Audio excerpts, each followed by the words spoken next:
Hello. Hi. Welcome back. Welcome, welcome. This month we are celebrating Pride Month Whoop whoop. by releasing two LGBTQ related cases. Yes. Alrighty. I don't really have too much to update in life. No? Um, no, Damn. just working a lot. Yeah, yeah. I will say, do remember that we are living our lives and working jobs while we do this. Yes, So, it's time consuming, but yeah. I think me and Kirsten are definitely getting better at it now that I don't know how many mhm. months are we in now? 3? Like of recording and stuff. Yeah, Um like and we record ahead of time, so by the time this is released it'll yeah, be a little bit later, but I'll say by now I feel like I'm getting kind of in the swing of things. However, we did yeah, have to learn a good balance of social work. Us, you have to prioritize yourself. Do not forget ever, people, to prioritize yeah, yourself. yeah, Okay. Because that's how you go insane and have mental breakdowns. And nobody needs a yeah. little mentee bee, okay? Not into that. No mentee bees this 2025. Even though I feel like it's high possibility, but prioritize yourself. Make yourself happy. You never know.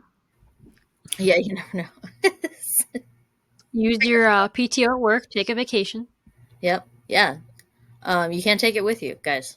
Don't forget. Yeah, None of as us are long as you can guaranteed afford tomorrow. to take a vacation. Yep. Live for today. Um, and yeah, that's wisdom of Amber. This isn't even my case. Sorry to take over. And it was recently Nurses Week. Oh yes, So, hell yeah to all my fellow nurses. yes. Thank you, fellow nurses. My mom's a nurse. She had Nurses Week. She always brings all this food home. Yeah, we did little things, but like, I mean, the hospital doesn't really celebrate us. Like, we don't. I think our gift was a bag that says Penn Medicine. Oh, ooh, That was cool. yeah. I'm Yeah. gonna keep those comments Felt to real myself. appreciated.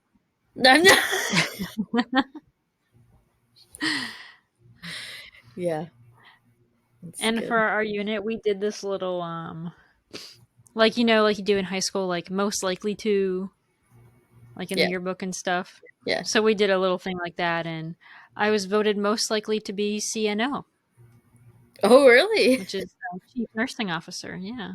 So I was like, oh, Nice. that's interesting. I thought I was going to get the perfect attendance award, not that one. Who got the perfect attendance? Somebody that you do know? Yeah, yeah. Yeah, that deserved it. They did. Yes, they Yeah. did. All right. You can usually tell when somebody's like a perfect attendance person. And Yeah, yeah. yeah. Alrighty. So we'll get into our first case. I'm going to be talking about the Hampton Roads Killer, which I did not really know anything about this case. I know nothing. All right. Well, buckle up because I mean, it's interesting, but some justice was served, but not quite.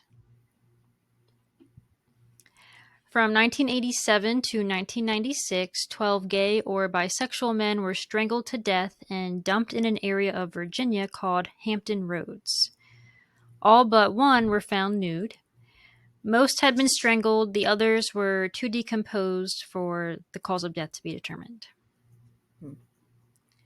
This case starts, or I guess kind of unravels, with the murder of Andrew Andre D. Smith, who was a 38-year-old African American man whose body was discovered on the shoulder of a dead end road in the Deep Creek area of Chesapeake, Virginia, on July 22nd, 1996.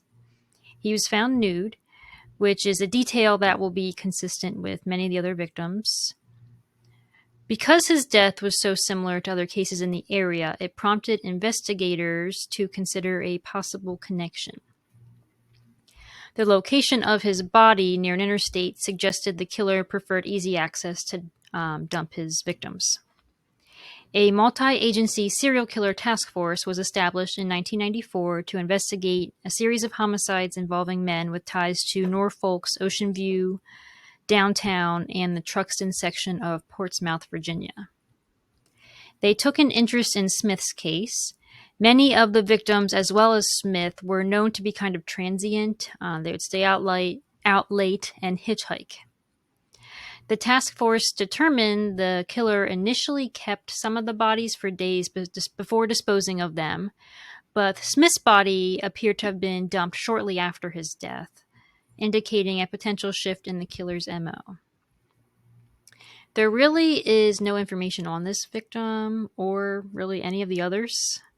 This was an extremely difficult case to research, and it took me hours because I'm just sitting there typing through Google all ways I can think of to try and find articles, and there's like no news articles on any of these men. Mm. I'm so sad. It is. These are It's very people. difficult. Mm-hmm. And I know this was like 80s and 90s, but still news article. If there weren't even news articles back then, they have not been changed to being online versions. Yeah. So I don't even know if there were physical news articles. Yeah, true. Authorities arrested a man named Elton M. Jackson in May 1997, who was 41 at that time, for the strangulation murder of Andrew Smith. Chesapeake Police Chief Richard A. Justice told the Virginian Pilot that authorities have sufficient evidence to declare Portsmouth resident Elton M. Jackson, 41, the sole suspect in a series of killings that have rocked the gay community in the Hampton Roads region of Virginia for the past 10 years. DNA tests found that Jackson and Smith had a sexual encounter shortly before Smith's death. The documents also state that fibers obtained from a sheet in which Smith's body was wrapped contained fibers that were similar to fibers police found from a carpet in Jackson's house. DNA samples were taken from 3 cigarette butts found in Jackson's car that also matched Smith's DNA. Smith is believed to be the 12th victim in a series of murders of gay men that began in 1987. Chesapeake police didn't call Jackson the serial killer at the time of his arrest, but they said the method he allegedly used to kill and dispose of the bodies matched that of the previous 11 killings they were also investigating. Most of the men frequented places where men would seek out other men for sex. Investigators said nearly all the victims were day laborers or persons with no fixed addresses, and some were known to have engaged in sex for money, while others were known to have used illegal drugs. Experts who studied the habits of serial killers were surprised that the victims were both white and black, because most serial killers seek out a single type of victim. But I And wonder. 7 other Go ahead, finish that, and then I'll say. Go ahead. I was going to say 7 of the victims were white and 5 were black. Okay. I wonder if like that just wasn't that just really didn't matter to like that I don't know how to put it, like that psychopathic part of that brain, like that Mm-hmm. that wasn't what they focused on. You know what I mean? Like Yeah, I feel like yeah, it's a rare occurrence, but it's not impossible for somebody to not have like a preference of, um race right. for like a serial killer, for like Yeah. profiling or whatever. Mm-hmm. Yep. They believe the first victim was Charles F. Smith, an 18-year-old African-American male who was found strangled to death in Virginia on July 17, 1987. His body was discovered along a remote roadside, making the first in a series of similar homicides from a suspected serial killer in the Hampton Roads region. He will also be the only victim that is found clothed. The rest were found nude. And they So I think don't that know was if, the first because he was victim. the first victim. What Okay. would you say? I was saying, literally said, and he was the first victim. So that's like, Yeah. So I he may bet. not have had a plan of what he was going to really do. Yeah, I was gonna say they this uh horrible human being was probably just learning what they wanted to do and what they liked, and I'm sure they were quite nervous on their first kill, so probably Right, didn't go yeah. to plan anyway for them. Yeah, he just probably quickly dumped him and ran, I don't know. Yeah. Investigators at the time had few leads, and the case remained unsolved for nearly a decade until his murder was linked to Andrew Smith. And it's kind of ironic that the two both had the last name Smith. Yeah. I could not really find out any other information on this victim. Unfortunately, I don't really know anything else about him. Further investigation into his death revealed Jackson had known Charles Smith prior to his death. An inmate at Rustburg Correction Center um, had claimed that Smith had engaged in a sexual activity with Jackson in exchange for money. A prosecution witness later testified that he had seen Charles Smith with Jackson on the night of Smith's disappearance. Despite these connections, Jackson denied involvement to Smith's murder. On July 19, 1988, the decomposed body of Joseph Alex Ray, a white male aged 26, was found on the on-ramp of Interstate 64 from S Military Highway in Chesapeake, Virginia. Due to the state of decomposition, the cause of death could not be determined. He had been missing for a week and was last reported to be seen on July 12, 1988. He had recently lived in Alabama and had a record of minor arrests. And that is really all I could find out on him. No I wonder personal why information, nothing. his cause of death couldn't be determined. He was too decomposed when he was found. It had only been a week. I know, it was July in Virginia, so. Yeah. Okay. I did find a photo of him, though, that I will share if you're watching us on YouTube right now. It'll pop up on the screen. Or you can check out our Instagram where I'll post the very minimal pictures. I couldn't even find an accurate picture of the perpetrator. Like, I don't even know if the picture I saw was him. Like, it's crazy. Yeah, I had a case like that where I couldn't find anything. Mm-hmm. That was my oh man, so terrible with names. That was Daniel Halley, right? Yes, thank you. Yeah, yeah. Yeah, that Case number case. 2, if you want to go back and listen. Oh yeah. Stacy Renaud, 21, was found dead on January 7, 1989 in Chesapeake, Virginia. He was found nude. He was from Splendora, Texas, but was discharged from the Navy and living in Navy housing in Portsmouth, Virginia. An autopsy showed no drugs or alcohol in his blood. He was last seen at a Food Lion where he applied for a job. That's kind of sad. He wasn't even from the area. He was just stationed there, and this Yeah. happens to him. Um so did you get all of these autopsies, or are there some that you couldn't get?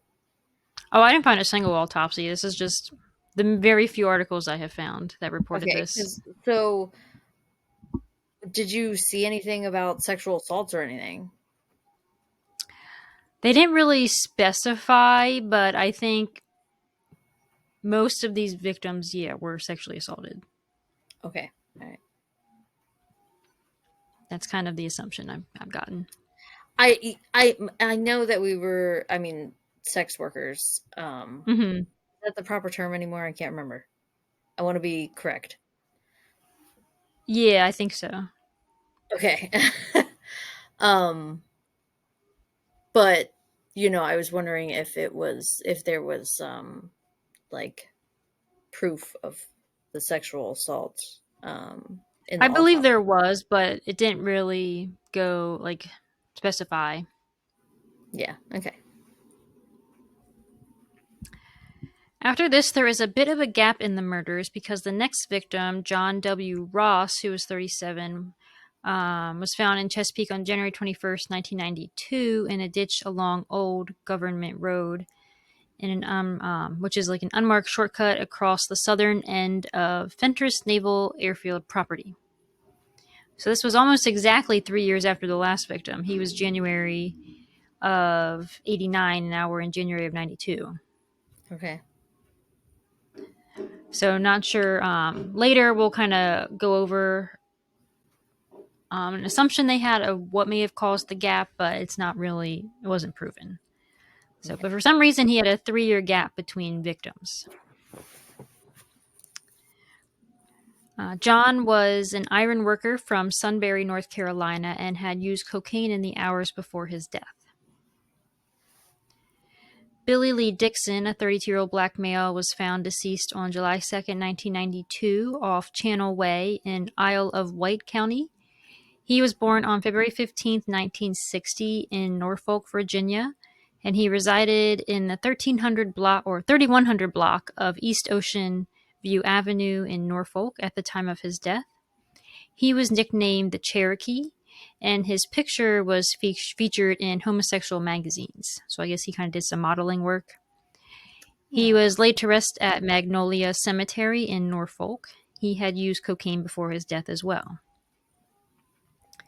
Reginald Joyner was found March 7, 1993 in Suffolk near the intersection of Greenwood and Hollyneck Roads. The few articles I found didn't state his age. It just said he was in his 30s or 40s, and there's no other information about him. Ugh. See? So Like, sad. we don't even know his age. Yeah. Like, that's crazy. In June 1993, the body of 27-year-old Ray Bostic, an African-American male, was discovered in a rural area of Chesapeake, Virginia. His nude body was found lying on his back on the right side of Cook's Mill Road, with his left arm stretched above his head and his legs extending into the weeds along the road's shoulder. The man who found the body had left to run an errand and was returning home when he made the discovery. So he didn't pass by the body on his way to his errand. So during that short time he was away, the body was discarded there. Interesting. Even police who had been in the area missed the killer by just like 30 minutes. Oh my goodness. Yeah, it's crazy. Where was I? There were no visible injuries on his body, but an autopsy revealed that Bostic had been strangled. The body showed several days of decomposition, indicating that the killer had kept the body for a while before disposing of him. So I didn't say this earlier, but I Mm-hmm. was thinking the reason I asked, like, oh, they couldn't determine cause of death, and it had only been a week. I honestly was thinking like they're probably strangling them, and it would be hard to determine that even with just the slightest bit of decomp. So Yeah. Yeah, pretty much all these victims are strangled to death. yeah. Bostic was an unemployed truck driver who lived a transient life and was last seen 3 days earlier in downtown Norfolk. Bostic was found on the first day of M.J. Fichetti's first day as detective, and he becomes the main detective in this investigation. So his first day of work, and this body's found. He began working backwards from the point of disposal and noticed that there were other signs of the killer's intelligence. Hmm. Some of the bodies were more decomposed than others, suggesting that the killer kept them for a while, and in some cases a few days, without being found out. His method of killing, strangulation by garrote or bare hands, requires significant strength and perhaps some training. But most surprising was the fact that none of the corpses showed any signs of a struggle. And then he said even the weakest of strangulation victims will resist, which often gets the killer's blood or skin under their fingernails, but none of the victims had any evidence of that. So the Hmm. absence of this type of evidence suggested that the killer found some other way to immobilize his victims. Yeah, that's a. Hmm. Do we Interesting know? though, neither, Do we know or a theory? not quite, because when they do like blood tests on the victims, neither Rohypnol, which is the date rape drug, nor Liquid X, which is a sedative known as the love drug, neither of those were found in any of the victims' blood. And the only drugs was cocaine in some of them.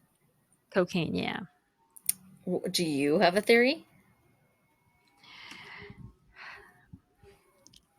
Not unless like the victim thinks he's choking them during like a sexual encounter. That's what I But I was feel like thinking. once you realize like, oh, like I can't breathe now, I feel like you would still struggle a little, so I'm not sure. Mm, It didn't yeah. say that they tested for other drugs. Like, could they have been taking Xanax, or have they did they shoot up heroin or something that would have relaxed them more? I don't know. Yeah, It only mentioned the date rape and love drug. but I was also thinking like, um, okay, just like picture it, height of passion or whatever, Uh and huh. like we're talking about choking a little bit, okay? Mm Easily pin somebody's hands down in a sexy way and be like, okay, I'm gonna choke you. hmm. And then Right. you're Yeah. pinned down. Now you're being choked and you're not scraping Yeah. any Possibility. skin Yeah. underneath somebody's fingernails, okay? So Mm hmm. Yeah. I feel like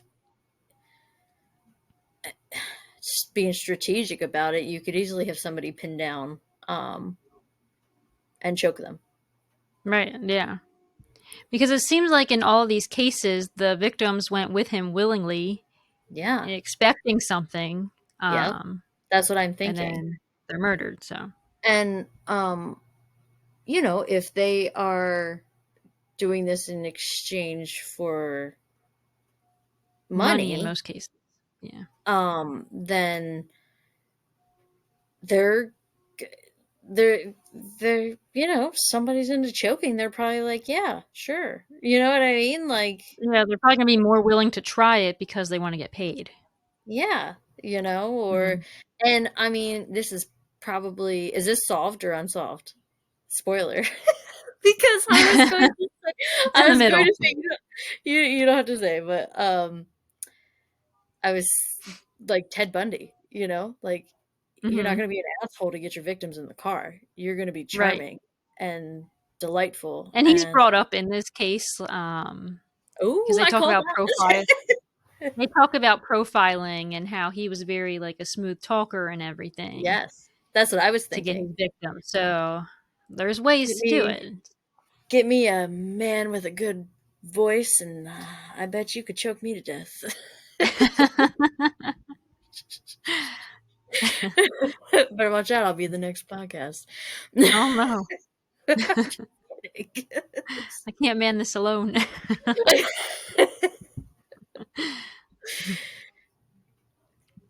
Some of the victims had been drinking and doing cocaine, but others hadn't. It wasn't until Bostic's death that police concluded. Can you hear that? Yes. That's a freaking car driving by.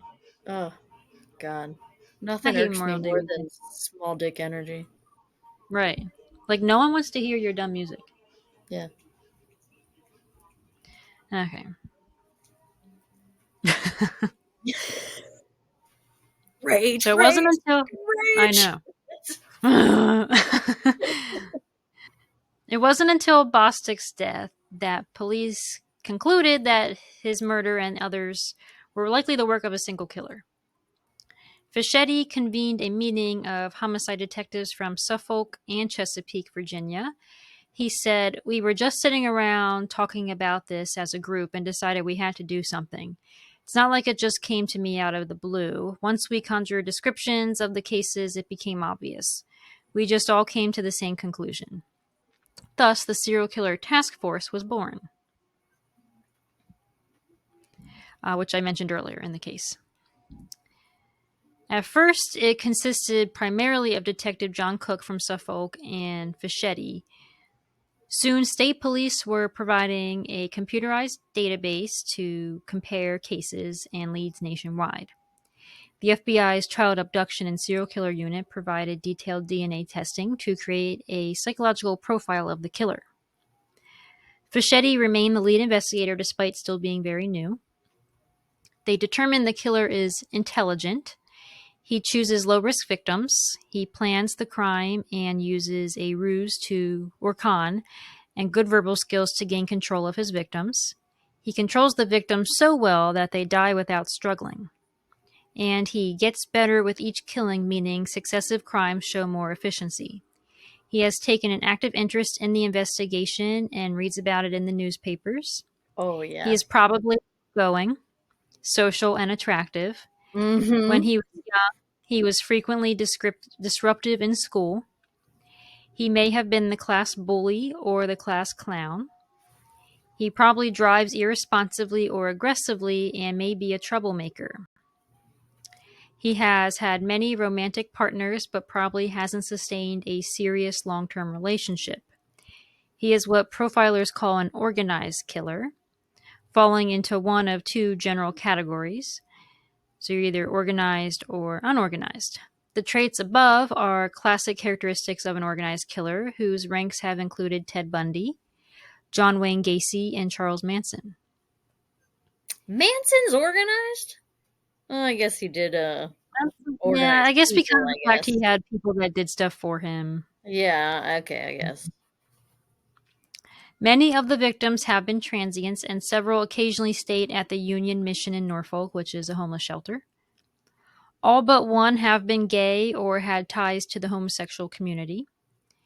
None had defense wounds, meaning they went with the killer willingly and died without fighting. Hmm. That shows the killer has enough social skills and intelligence to capture the victims without using force.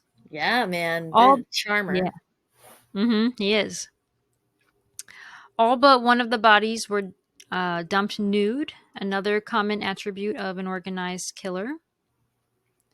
In similar serial murder cases involving homosexual connections, victims who escaped eventually led to the killer's capture and prosecution. I bet he took pictures.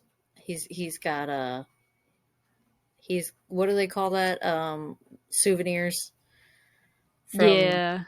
Yeah, I know Maybe. if after the first one and then he started with the nudity thing, I bet he took his Mm-hmm. time. He was like more comfortable. That Mm. was mm, God. Yeah, it's scary to think about. Ugh, yeah, it is. To think somebody was out there doing that and nobody knew Yeah. it. Like, and Mm-hmm. they're wow, that's crazy. Yeah. Mm-hmm.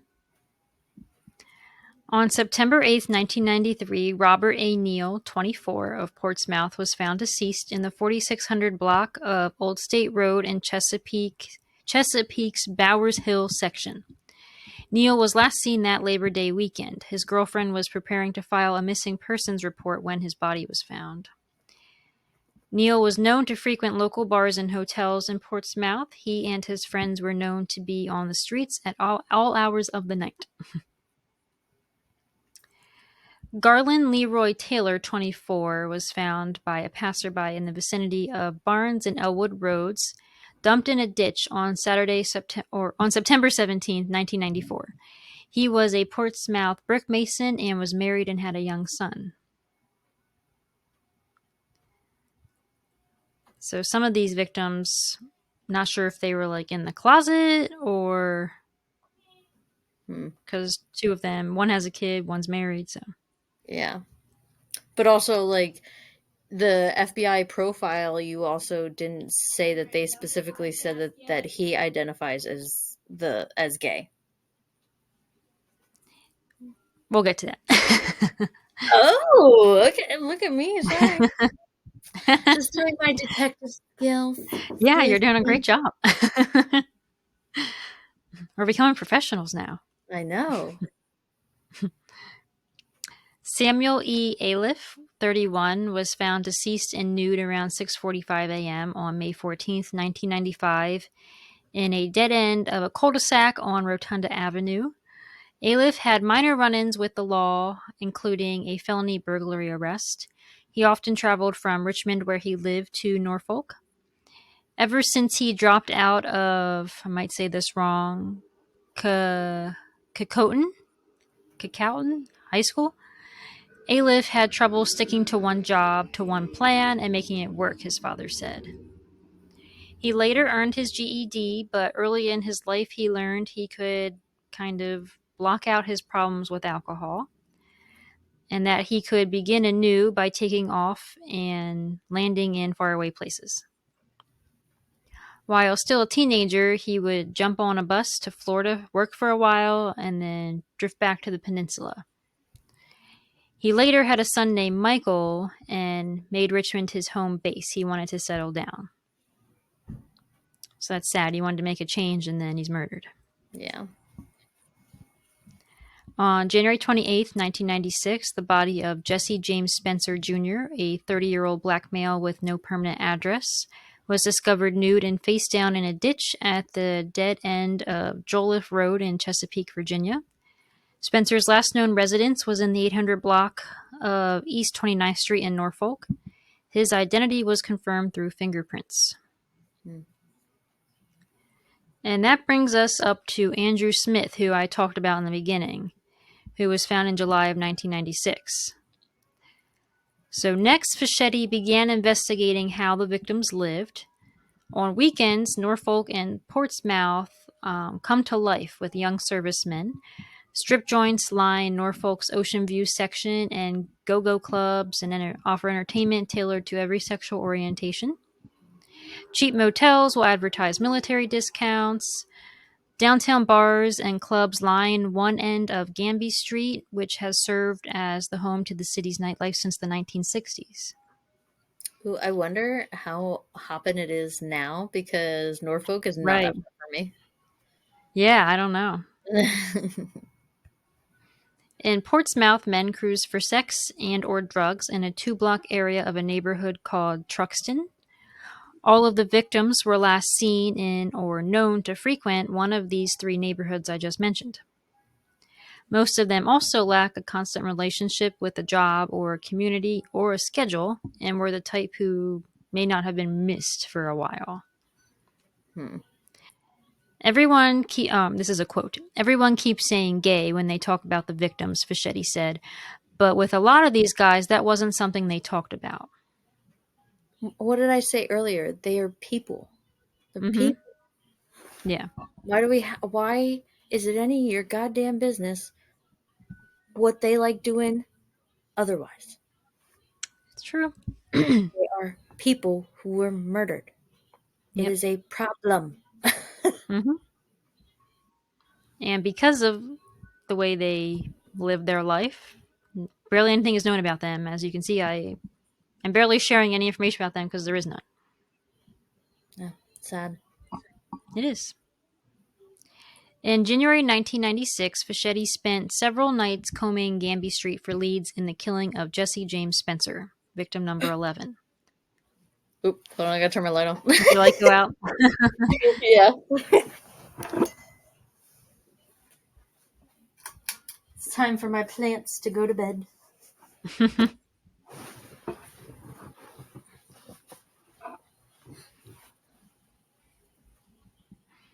And while he was on Ganby Street, it's said his reception was about as cold as the winter air. No one wanted to talk to him. Hmm. And then he's quoted saying, "What you get is people running from their shadows," he said.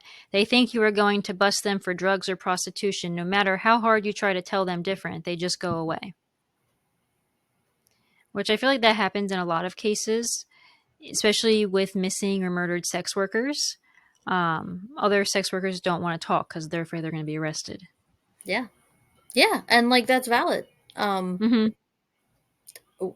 I'll when perfect example I can give is when that whole TikToker like thing went around of choose the man or the bear. Mm-hmm. Because I mean they're asking us because what has been given us a reason to like trust them.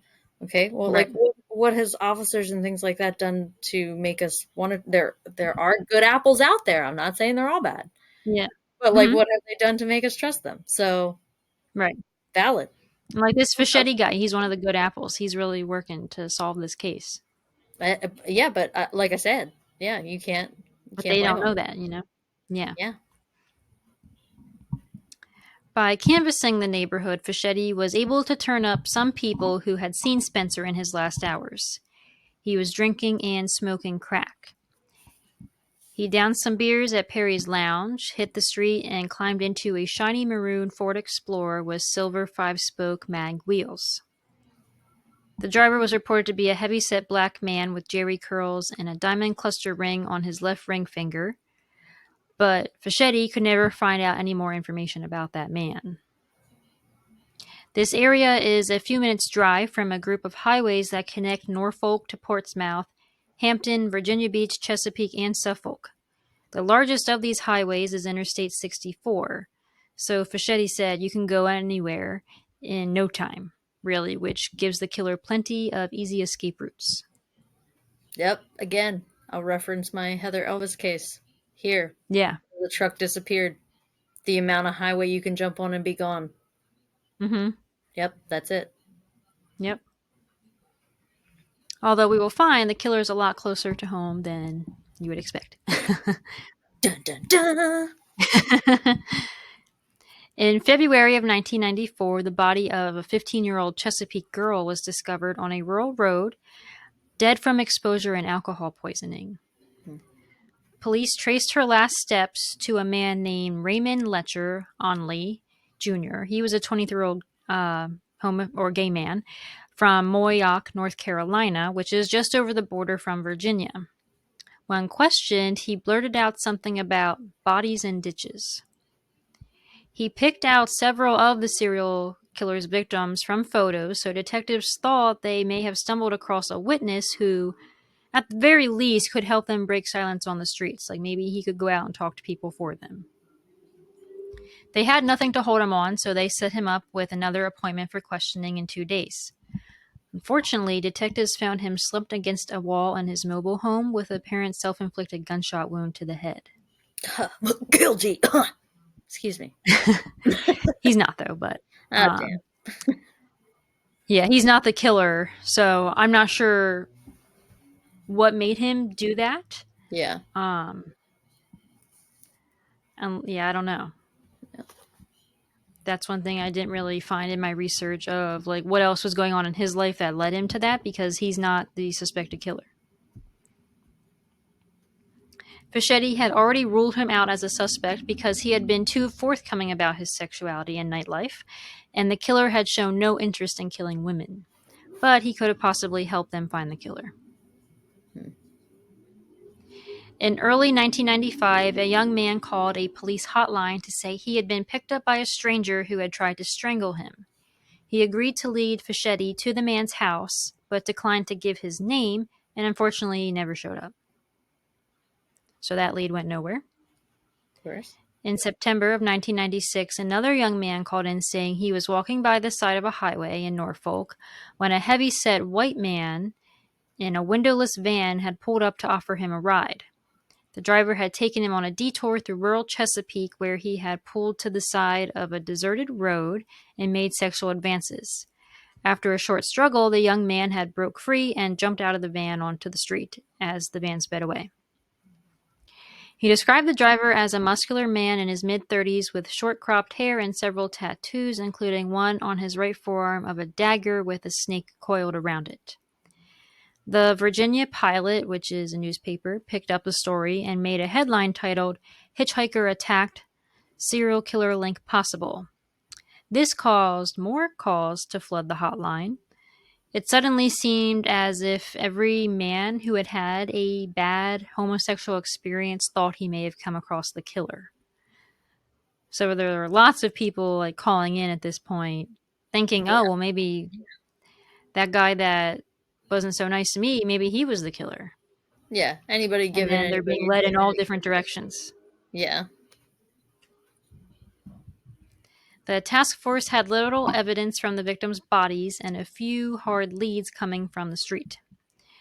Profilers said, essentially, the serial killer has a total inability to have normal relationships with other people, so he turns to sadistic killings as a way to achieve intimacy. It may stem from impotence and anger at his ability to form relationships. Mm. And he's likely not accepting of the fact that he himself is homosexual. Gotcha. Okay. So he's taking it out on his victims. Mm-hmm. And he's impotent. The 3 year gap, that's their theory. Yeah. Okay. Yeah. Yeah.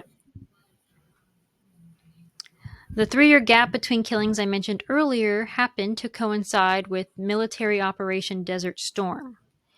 This led Fischetti to look at the possibility that the suspect was a member of the military because thousands were shipped out from the Tidewater area in Virginia for deployment to the Persian Gulf, but this lead ended up going nowhere. I mean that was a It was a good. good thought. Yeah. It really was. Yeah. Honestly. because that's like what a coincidence, you know?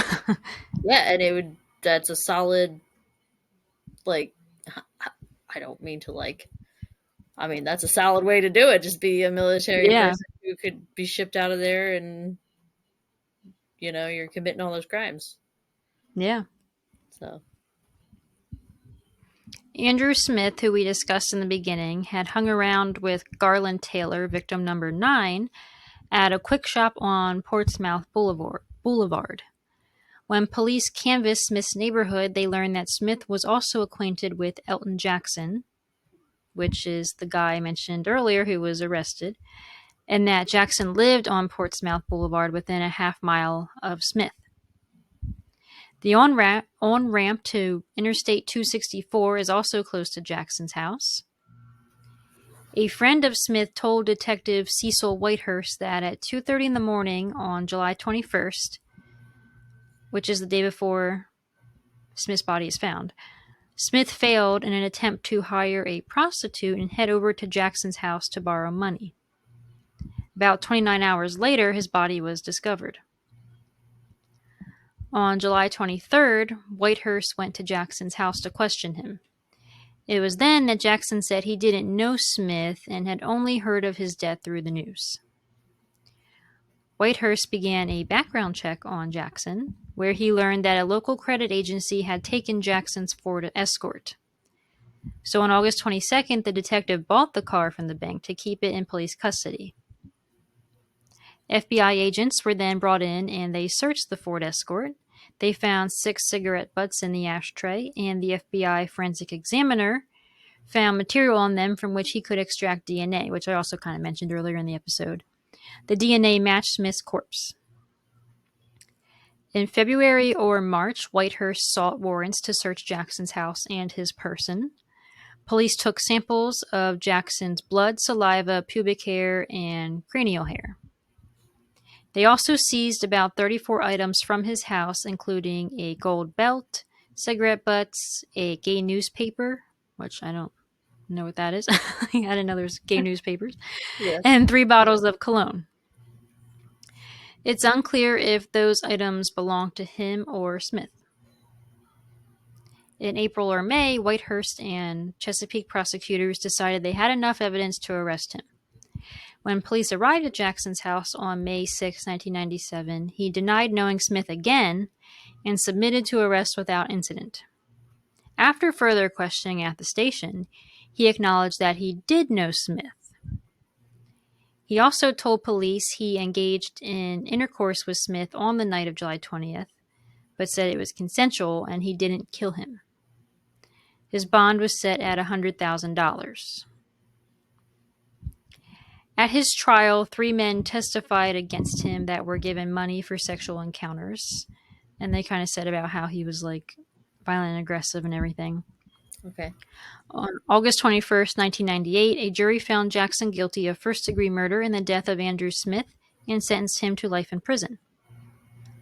Unfortunately, though, that is the only murder he has been convicted of, even though he is suspected of killing the rest. Hmm.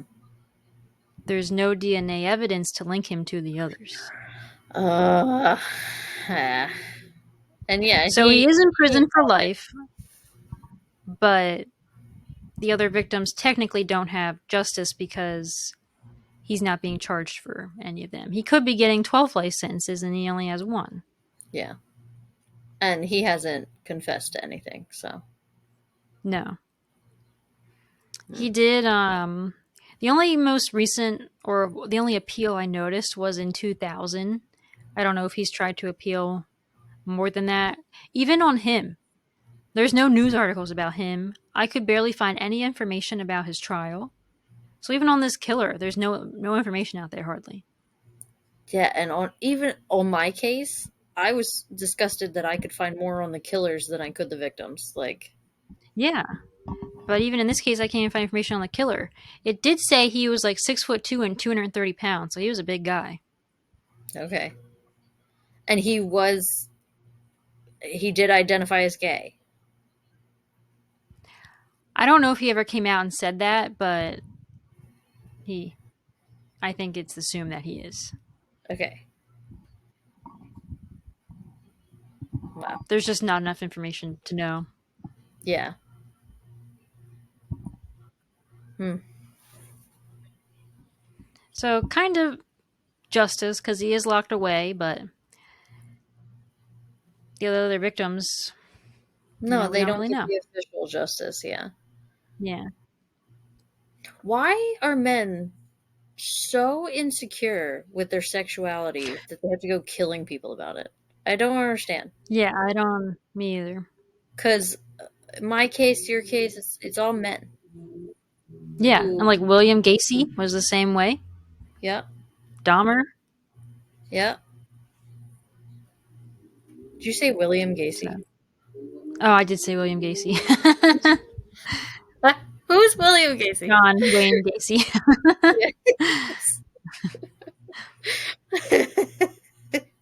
Yeah, I don't know who Yeah. William Gacy is.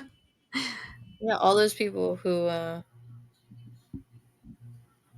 ugh, all those insecure men. Hmm. Disgusting. It is. And like the youngest victim, he was 18. Like had his whole Mm. life ahead of him, and this guy ruined it. Yeah. Like I So said, that's the story of the Hampton Roads Killer. that's very Um, interesting. I didn't know anything about that, so yeah, I didn't either. And you would think like it's a serial killer. You think like, oh, that'll be yeah. easy to research. No, Yeah, that's because crazy. I was honestly considering changing what case I was going to do because I was so frustrated that I couldn't find anything. No, you did so good because, like, I told you how much I struggled about. I put two cases together, and Hmm. you blew me out of the water. You always do. You're fantastic at this. But I literally thought I was going to have 3 pages of notes. I have no idea how I ended up with 14, but I thought this was going Hell to be yeah, a 10-minute episode. I was like, I should have saved this for True Crime and a Dime because I know nothing. yeah, because I know nothing. But it worked out, I guess. It did. Well, um, this was our start to Pride Month, so Yes. um, Get out everybody, there, show support, go to a parade. yes, do something. Yeah. Represent. Yeah. Kiss a girl, you might like it.